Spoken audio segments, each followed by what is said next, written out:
The bottom line is the average stock market returns have been positive under both leadership, under both parties, that it is not statistically backed up that one party crashes the market over another party. Set aside your personal beliefs and sentiments and focus more on the data.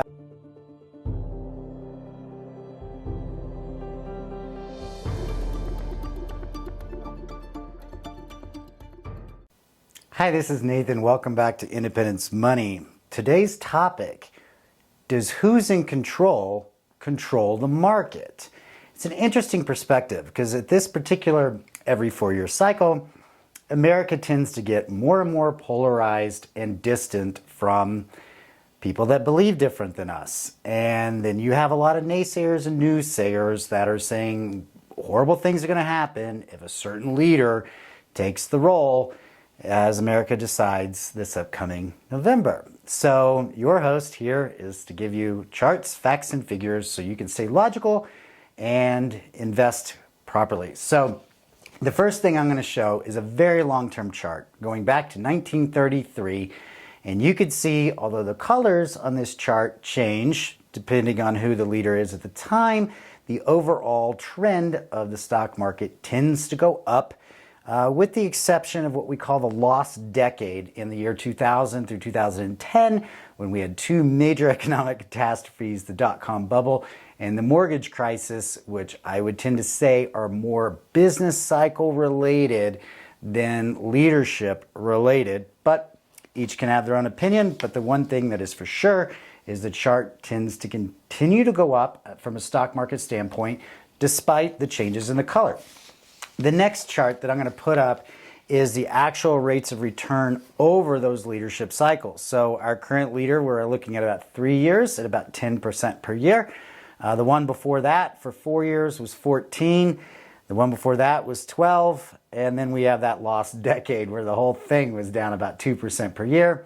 Forgive me for using ciphers because I don't want to get flagged by the robots that, troll these kind of highly sensitive content, The next chart I'm going to give you is what I call spin factor. And you're going to see a lot of this on the news, and I need you to keep a clear head because I'm going to paint the same data two different ways. So if you look at this chart is the S&P 500 total returns despite who's in charge, again color-coded since 1933. As you can see, the average rate of return for Team Blue is 14.5%, where Team Red is a dismal 10.7%. Keep in mind, they're both positive, and these are annual numbers, not the duration of their leadership. However, here's where spin can happen. If you sit there and you say, okay, but certain legislative rules and regulations are put into place that can stimulate or constrict the economy, raise or lower taxes, make running a business more complex with additional reporting or more free and easy to have commerce, and those things take time to go into effect, then you can have what's called a lagging indicator, and that's where we look at the 1 year after included in the data, and in this case, Team Red leads at 13 over Team Blue at 12, but who's pinching over 90 basis points? Again, both positive. Now that chart was who is in the leadership role from the chosen, I just have to censor myself here. So, however, again, going back to data painting, if I switch gears and I say Congress, okay, then you look at, despite who the leader is on Team Blue on the left or the leader on Team Red on the right, that's talking about the leadership role. This chart is also showing Congress, who's actually making the majority of the laws and regulations. And in this case, we're looking at 13.6% over 36 years per year over a 36-year control block for Team Blue and 18% for Team Red over 8 years.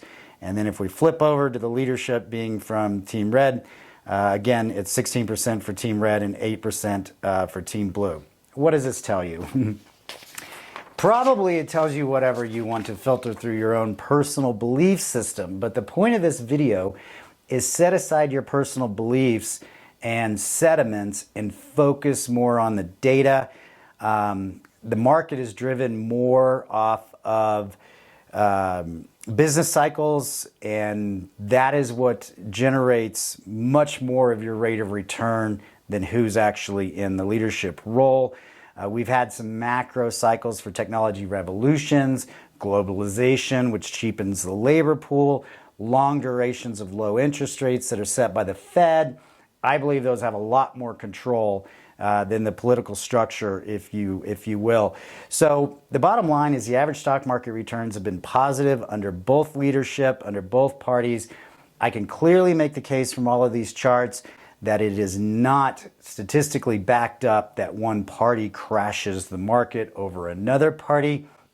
And I want to be sensitive and letting you guys know that anybody that is saying, hey, this person is going to kill the economy or ruin the market is just bad news trying to bleed to sell stories. Keep focused on your long-term goals and plans. Work your financial plan. Work your retirement plan. I definitely think you should have a tax plan because both parties tend to spend more money than we bring in as a country. Stay safe out there. Stay sane. Let me know your thoughts. Thanks, guys.